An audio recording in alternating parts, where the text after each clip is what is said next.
When women return to work after a baby, there's a lot our society implies about how that's supposed to look, but it's different for every family. On this episode, a few things that women, their partners, and their managers can do to support a better transition in returning to work. This is Coaching for Leaders, episode 639. Produced by Innovate Learning, maximizing human potential.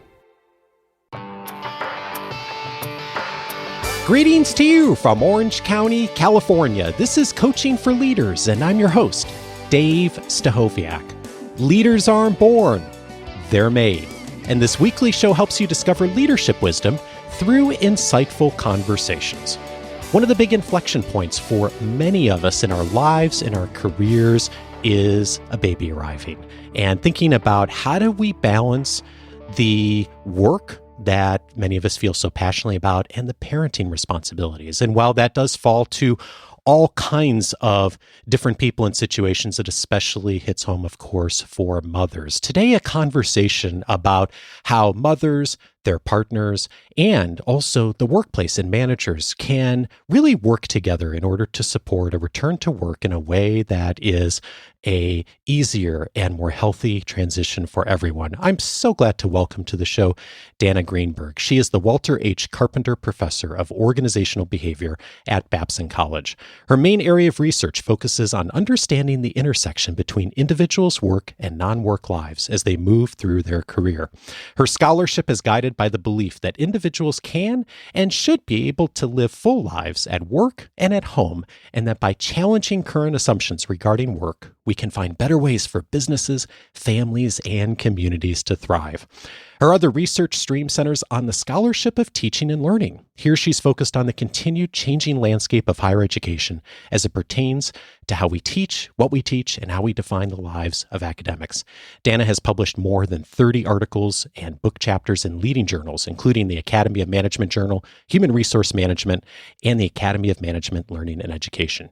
She speaks internationally on issues pertaining to work life and innovation in education. She is the co-author with Jamie Ladge of Maternal Optimism, Forging Positive Paths Through Work and Motherhood. Danna, what a pleasure to have you with me. Dave, thanks so much for having me today. I was so struck by this book. I mentioned to you earlier that I wish my wife and I had this book 10 years ago when we were navigating being new parents. And one of the things that really struck me about your work with Jamie is that, yes, return to work after a baby arrives is a big decision point. It's a big transition in the lives of parents and mothers especially. And there's also a lot of other decision points along the way. It's not just return to work. There's really a broad, long-term spectrum of how we think about parenting and work, isn't there? There absolutely is. We think about return to work as this foundational entry people have about how they're going to think about integrating work and family. And it often sets a foundation for a couple even of how they're going to be doing this in their career. But as you know, these transitions continue to happen. So you set up processes, you get things working in your job, you get things working in your home life, and then something changes. Maybe you change childcare arrangements. Maybe you have a child going to kindergarten. Maybe you have a child who then transitions to middle school, or eventually get to what we think about as parenting young adults and when they're in college. And each of those require us to rethink what is our arrangement between our work and family structures. And so this is a conversation that's constantly changing, constantly evolving, but it really does start for many people with that return to work period where they are often for the first time as first-time parents navigating the realities of, I have a job I love and I have a family I love, and how do I put those pieces together? And we do often think of those as either or, at least a larger narrative in our society. And there's a big both and here. And Jamie, and you write in the book, every working mother's path is unique and should be celebrated, not lamented. Women often instinctually look to what others are doing for comparison and answers. But what women really need to do is look inside themselves to decide what works best for them. There's always someone who is going to be managing work and family differently. You may see their approach as better or worse than what you're doing, But instead of evaluating them, working mothers need to ask themselves what they can learn from those experiences while crafting their own paths. And I read that and I thought there is the tendency in our society and the narrative for a one size fits all approach to like how we do this. And I think it has the tendency of leaving parents, especially moms, feeling a bit inadequate, doesn't it? It absolutely does. And I think part of why that has developed and why we continue to perpetuate it is so much of what gets written on this topic continues to fuel the idea of one size fit all. So we have so many wonderful books out there on working parents and particularly working mothers, but there are a lot of guidance and advice and here's how you do it. Here are the quick 5 steps. Here are the quick 10 steps. If you do these things, you'll successfully integrate work and motherhood. And I love you starting with that paragraph because that was really foundational for writing this book, and it's foundational to all of my research and writing. Every person needs to look at their individual circumstances and figure out how they're going to put these pieces together, right? You were mentioning you and your wife trying to figure it out. That's going to be very different than someone who is going at work and family as a single parent. Right. What you do is going to look different than someone who's going at work and family in the context of maybe a broader extended family and multi-generational living. Each one of us has to approach this conversation based upon our own unique family circumstances and our also work and career circumstances. Yeah, and it's interesting how some of those experiences get popularized and talked about a lot, and some of them don't. And there's one other paragraph in the book that I highlighted more than any other. And I think for me, it struck me as the message I think sometimes we don't often hear. And this quote I'm about to read is from a mom that you highlight in the book. I think it's at the very beginning of the chapter on return to work. She writes, "Society makes you think that you should always be crying, and I just wasn't. But that then made me feel guilty. What was wrong with me that I wasn't feeling that I wanted to stay home with the baby all the time and be a stay-at-home mom and dedicate my whole being to raising this tiny human in the best way possible? What also surprised me was how many times everyone assumed that it was an incredibly difficult transition to leave the baby. Instead of telling people, this is so much easier than I expected, I would just lie a lot. So my challenge came when I interacted with everyone else. I believe I'm a really good mother and I love my daughter to pieces. And just because I choose to work doesn't mean that I shouldn't have children. I also know that I'm really good at my job, even if I leave at 5 to get my daughter. I have to say all this because I constantly feel defensive about feeling good." And I read that and I thought, wow, like our popular media and our press like really do tend to lean into the guilt and the anguish narrative. And by the way, there are absolutely people who feel that. Like I'm not meaning to discount that in any way, but that's not the only narrative, is it? Absolutely. And I love your statement initially that I don't want to discount that, right? Because particularly for women who have very short maternity leaves, who have unpaid maternity leaves, who are going back very early, they may feel very differently than individuals who have much more appropriately generous situations where they may be going back after 4 or 6 months. We have a rhetoric, particularly in the United States, but I see it internationally, about this idea of intensive mothering. And it came about somewhere in the 70s, and it has only gotten worse. And when we started writing about it in the mid-90s, this idea that the right way to mother is for a woman to dedicate herself fully, emotionally, intellectually, and time-wise to her child. And if you're not doing that, you're not doing mothering right. Right. So with that in the background, then when a woman returns to work, there's this sort of implicit assumption that she's not doing mothering right and she should and will feel guilty about it.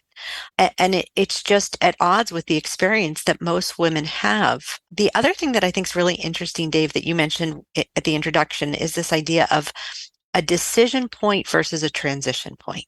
Mm. For all returning mothers, the reentry after pregnancy is a transition point. For most, it's not a decision point. The data right now, recent 2022 data, is that Women with children under the age of 18, 73% are in the workforce, and 68% of women with children under the age of 6 are in the workforce. Most women today, given the current economic situation, returning to work is about bringing home a paycheck and participating in the economic stability of their family. And that is essential to their role as mothering, but not something we think about and talk about and is in our traditional narrative.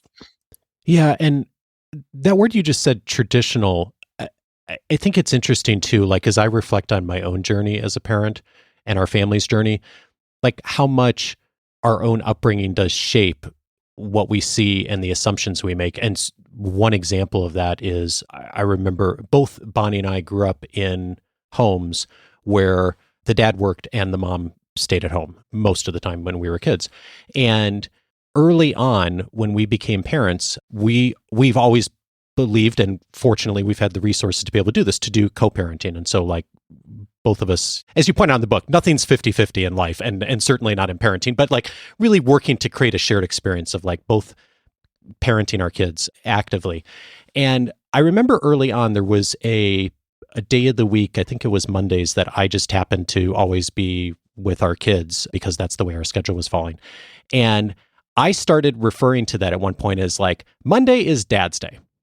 And my wife was like, no, you cannot refer to that as Dad's Day. And I remember pushing back at the time, like, why not? And there were other people in our lives that made that reference, like when dads would hang out with kids. Oh, today's Dad's Day, it's Monday. And Bonnie was just really wonderful on this. I didn't think that at the time, but now looking back, where she said, but you frame the assumption that if today's Dad's Day, every other day is Mom's Day. And it's one of those things, Danna, that until she said that, like I didn't realize the own bias I had because of the family I grew up in, even though that wasn't the bias that wasn't the story I wanted for our family. Just by having grown up in that environment and like thinking about it that way and be surrounded by it, I was unintentionally sending a message that I didn't even realize I was sending. And that's exactly what happens. And frankly, the same thing happens in an organization, right? So you're talking about this in relationship to your relationship with your wife, Bonnie, but the same thing happens in companies, right? As individuals, as managers, or as colleagues, we may have our own biases or assumptions that come from our background, or maybe come from the ways that we have chosen to integrate work and family with our partner if we have a partner. And those biases can unintentionally seep out when we're talking to women. And so some of the things, back to where we started, this idea of people feeling guilty. Well, maybe somebody's partner felt guilty in returning to work. And so you as a manager just assume everyone feels guilty. And so then you want to try to be really supportive. And by doing that, it actually can really backfire, because maybe your employee isn't feeling guilty and now they're feeling guilty about not feeling guilty. So as managers, we have to be equally attentive to some of those assumptions we bring to this conversation, whether it be based upon our upbringing or based upon the choices we've made about how we're going to integrate work and family. When you have those conversations with women and with leaders in organizations, what's the kind of thing or the kind of language that is an indicator that maybe it's helpful to think about this in a different way? Because I think intellectually, like it makes sense, everything you said. I'm trying to think, okay, if I'm a manager, how do I know if I'm potentially doing that? What would I be hearing myself say? Right. That's the really hard part of this, right? If everybody has a different situation and wants something different. I love the fact that your program is called Coaching for Leaders, because it's the exact same principles of coaching. I'll give you an example. This isn't about return to work. This is a faculty member. In addition to my role, I'm currently a division chair of 30 faculty. And I happen to have a faculty member who's about to go on maternity leave. And faculty maternity leaves look very different than the rest of the world and society. But one of the things that I did with this faculty member is I sat down with her and I said, look, I'm not going to make assumptions about what your maternity leave should look like. I want to just talk to you and find out, do you want me to check in? Do you want me to reach out? Do you have any concerns? Would you rather be just sort of have your time alone and not hear from your colleagues? Help me understand how we can best support what you envision and think your maternity leave is going to look like. And by the way, let's check back in a month in just to say, yep, this is working for me, or you might want to change. And so as a manager, asking questions to understand what the other person needs can be a way to start that conversation. People feel really differently about returning to work. How are you doing right now? What is working for you? What are we doing that's supportive for you? What are we doing as an organization or as a team that maybe isn't feeling supportive of your return to work, and you as a colleague and as a professional and also as a working parent? Yeah, and I'm thinking about what you said earlier too of transition versus decision point. And one of the things I heard you say there is that I love the like, let's check in a month and see, like, because sometimes a month in, things have changed and decisions have changed on how to approach something, and how someone feels about return to work and leave has changed during that time. That's exactly right. And during those first, we both know during those first few months of a child at home, that first year, things at home are changing incredibly rapidly. And so as a manager, being able to support somebody during those changes and trying to figure out how do we ensure they're feeling successful as a professional, as a member of this team, that's going to set a long stage for that person feeling loyal to you as a manager, loyal to the organization and your ability to retain them. So taking the extra time to coach people upon reentry usually benefits the team and benefits the organization as well as the individual. One of the passages in the book that really struck me, that I know Bonnie and I have both heard, especially early on when we were parents, is statements from, often it came from us from like extended family, but I know it comes in the workplace too, of like, I am so impressed of how you're doing it all, like to a mom, or I don't know how you do it, or this was a full-time job for me being a parent, and like, it's impressive how you're able to balance it all. And those are the kinds of things that I'm sure I've probably said to someone at some point. And it mostly, I think it's well intended, but statements like that have some unintended consequences sometimes, don't they? They absolutely do, in a couple of different ways. First of all, they perpetuate that gendered idea that you were talking about before, right? When you said like, oh, it's Dad's Day, right? We rarely say to a working father, I don't know how you're doing it all, right? So Yeah. that comment reinforces this idea that it's predominantly someone who identifies as a woman's responsibility to quote unquote do it all, right? Versus it's a family's responsibility to do it all. The second of which is it can be undermining in a couple of different ways. A lot of women never feel like they're doing it all, and most of us are never doing it all at the same time. And so for some women, they may start to feel like they're an imposter, like everybody thinks I have it completely together, and I don't. And that sense of the fear and the psychological repercussions of imposter syndrome can set in, which also can lead them to feel less than qualified as a professional, less than capable in the workplace. Or it can undermine them in the sense like, well, maybe people didn't expect me to be as capable and competent upon returning to work, or they don't think I'm capable in moving forward in my career and taking the next promotion, and I need to prove myself more.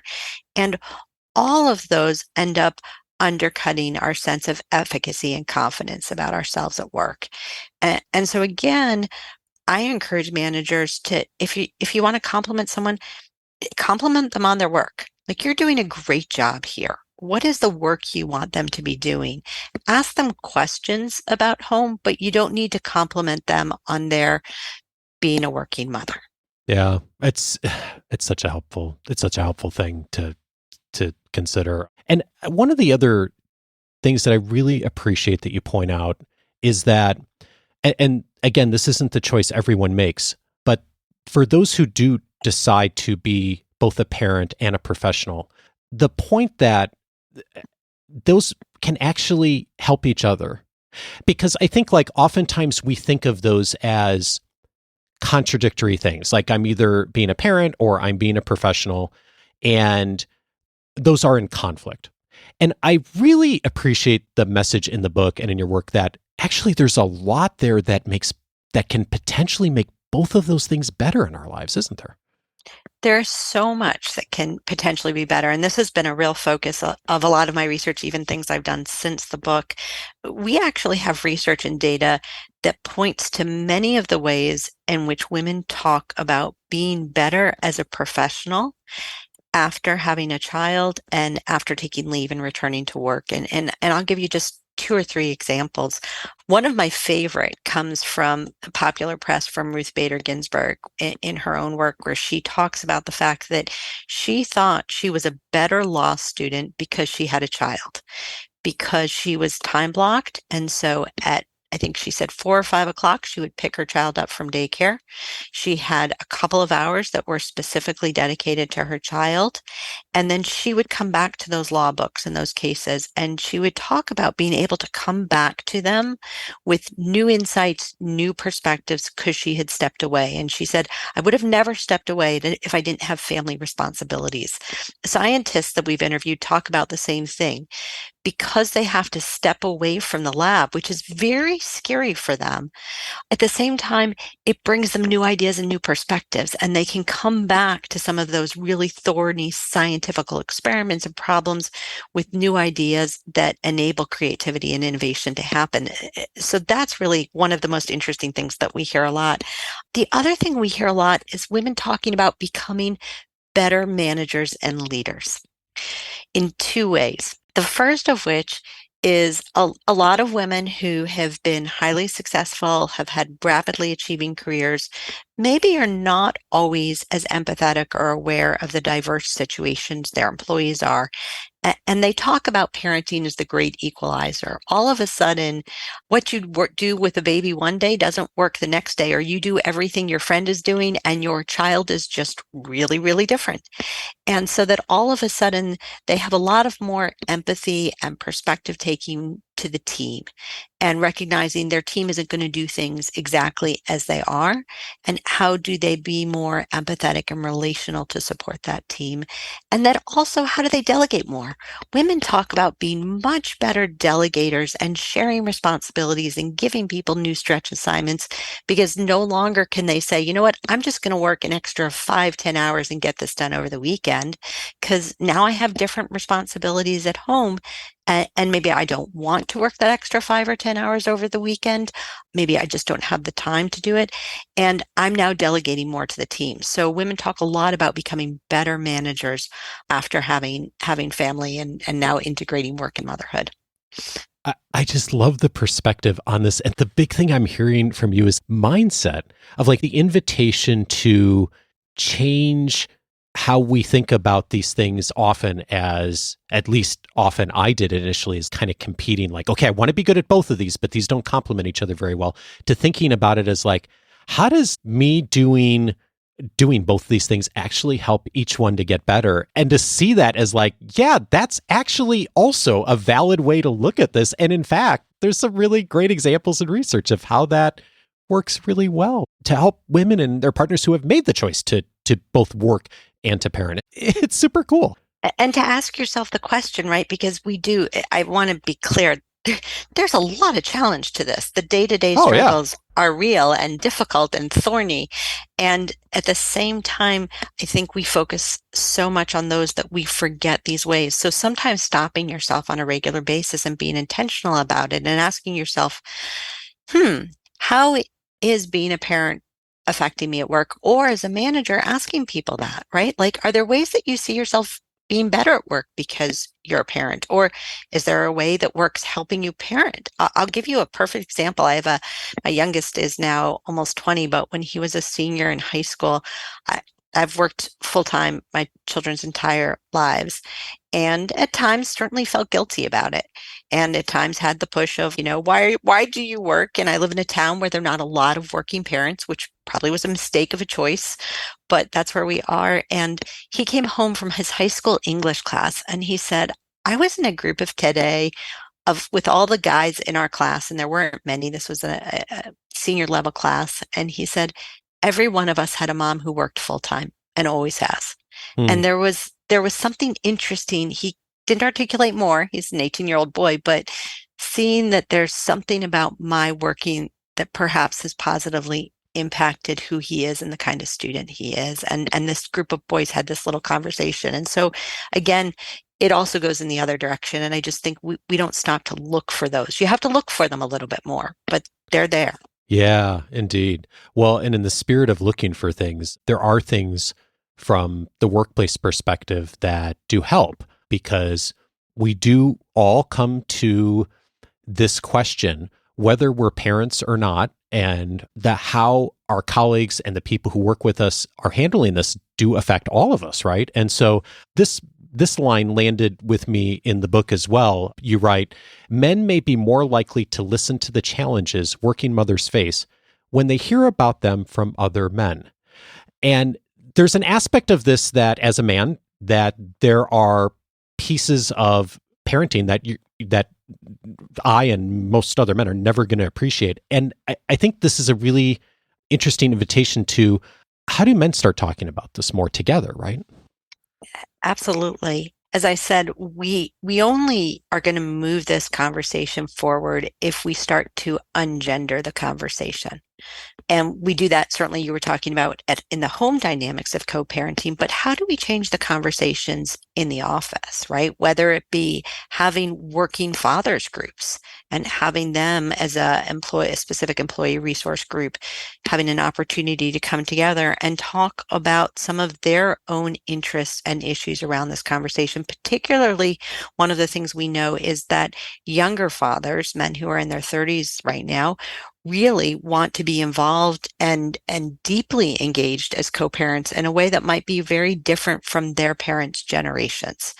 And so having those conversations and understanding what younger men want, and having them talk about the ways that they are navigating and integrating work family, and how that's helping their wives or supporting their wives' careers, how their wives' approach is supporting their careers.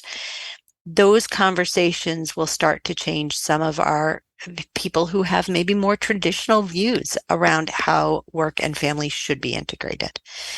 And sometimes we're just more comfortable having those conversations and hearing those perspectives with individuals who we share identities with. There's so much to be done on both sides during a really complex time. And I think also about the invitation that you make to women and just thinking about how they talk with their partners, especially during maternity leave. And you use the term from Sheryl Sandberg on empowering your partner to be a quote unquote real partner. And that that can be really helpful and important to actually frame during those initial months. What's important about that? Those initial months, particularly when it's a first child, right? You both, and again, let's assume there's a couple here, are trying to figure out, what does it mean to be a parent?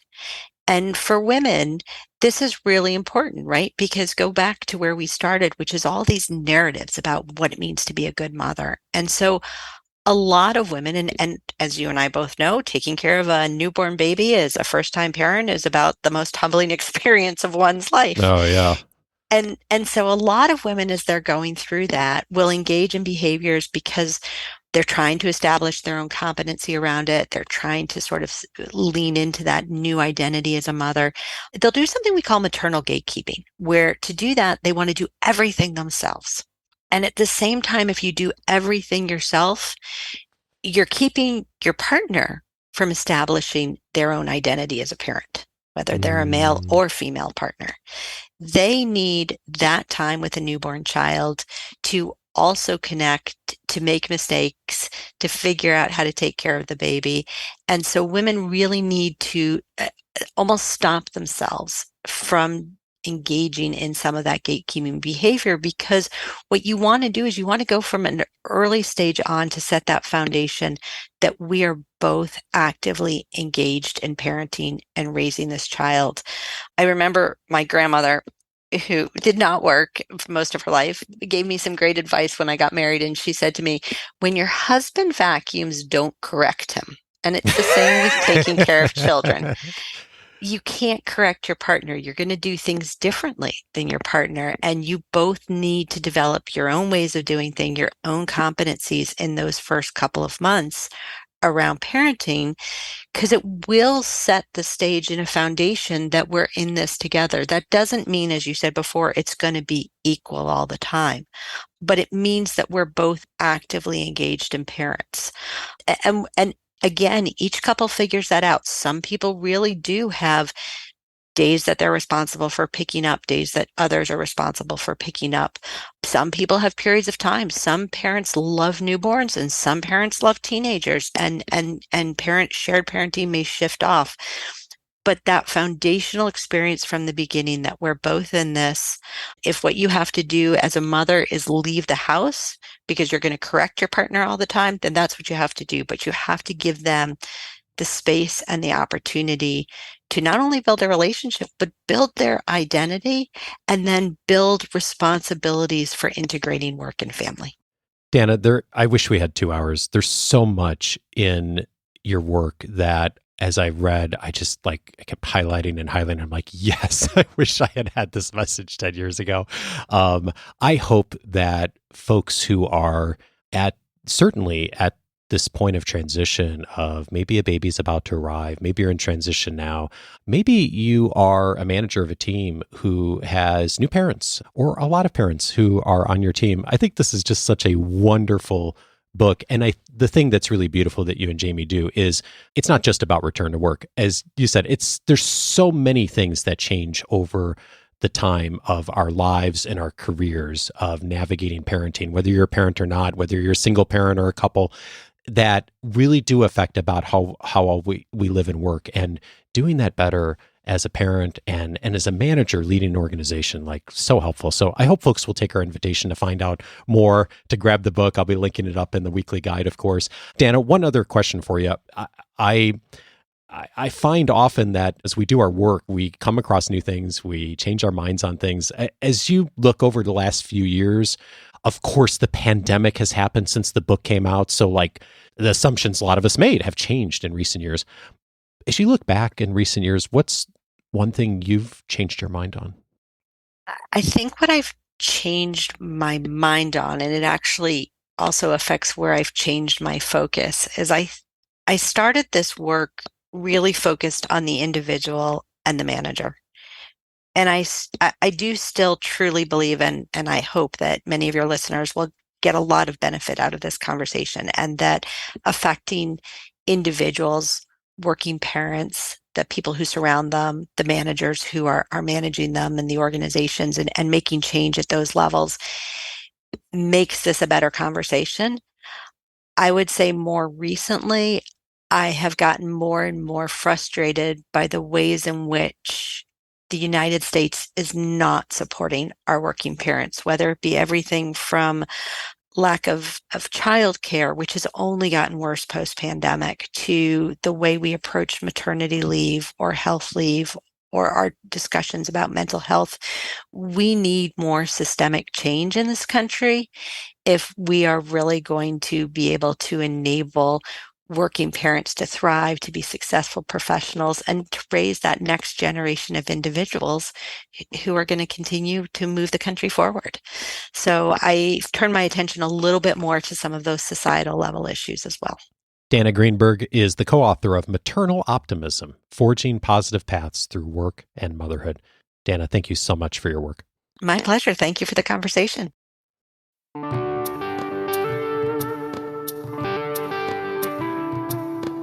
We've obviously framed this conversation around mothers since that's the focus of Danna's work and research, and of course because we know that women disproportionately tend to land with more of the childcare responsibilities and household responsibilities across our society. And yet that, of course, is not the only way that parenting looks like. I'm thinking about the same-sex couples in our listening audience, the single dads, the foster parents, so many ways to parent. And if that's you and the word mother may not land as an identity for you, I hope you'll take this conversation and utilize it not as an ending point, but as a starting point for what these conversations look like in your family and in your workplace. And I also hope that you'll dive in on Danna's book. There's so much more in the book that we didn't have a chance to talk about, how men show up in this conversation, and so many other aspects that we didn't have a chance to talk about today. It's It's a great starting point, including if you are a manager, whether you're a parent or not, who has parents and especially new parents on your team. There's so much here for you that I think will help with perspective and also empathy. Several related episodes that I think will be helpful to you if this conversation was useful today. One of them is episode 310, How to Reduce Drama with Kids. Tina Payne Bryson was my guest on that episode. I think about her book every single day in my own life as a parent with our kids. The book, No Drama Discipline, has been instrumental of helping me to be a better parent, reducing drama in our household with our kids. Episode 310, if you're looking for a great starting point for that. I'd also recommend episode 417, Finding Joy Through Intentional Choices. Bonnie and I had a conversation on episode 417 about all the things we say no to. Part of being a good parent, a good professional, a good friend, good spouse is deciding what are the things that you and also the we are not going to do. And Bonnie and I talked about that in episode 417. So many of you told us that was such a helpful conversation of having permission of what to set aside in life so you can do better at the things that are really important. And then finally, I'd recommend episode 589, How to Create Inclusive Hiring Practices. Ruchika Tolshian was my guest on that episode. We talked about how we can do a better job at supporting DE&I in our organizations through how we think about our hiring practices. And of course, parental leave, parenting are big aspects in DE&I and helping to really create an inclusive workplace. There's many other aspects as well. Ruchika in that conversation walks us through what are the things that we can do in our hiring practices, in our job descriptions that actually help us to really begin to think about inclusion from even before day one at work. Episode 589 for more on that.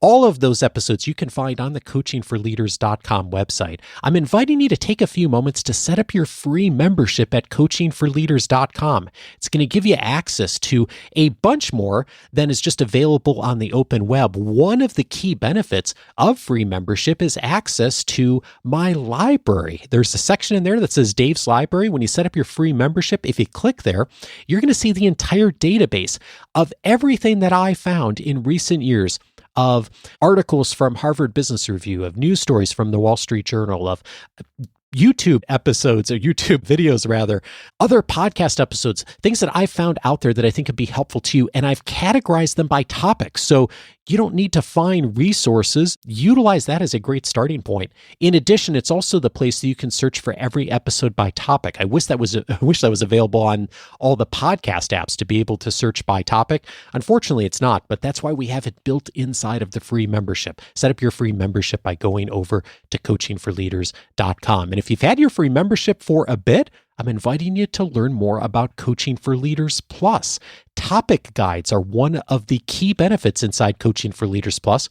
It's where we zero in on a very specific topic, and I have a video walking you through who are the experts I think you should know, the episodes you should listen to, some key points, some reflection questions, if I could talk, on exactly how to walk through that. One of the topic guides inside of Coaching for Leaders Plus right now is where to begin with a new team. If that's you, there's some really great things you can listen to in advance that will help you to get started well. One of the benefits inside Coaching for Leaders Plus. For more, go to coachingforleaders.plus for lots more details. Next week, I'm glad to welcome Tom Burbidge to the show. He is the former program manager for the F-35 Lightning II, a huge project that brought together many different organizations that historically had been competitors and brought them together to work together on a massive project. We're going to be talking with him about how do you bring competitors together to actually work on something bigger than any one organization. Join me for that conversation with Tom next Monday, and I hope you have a great week. Take care.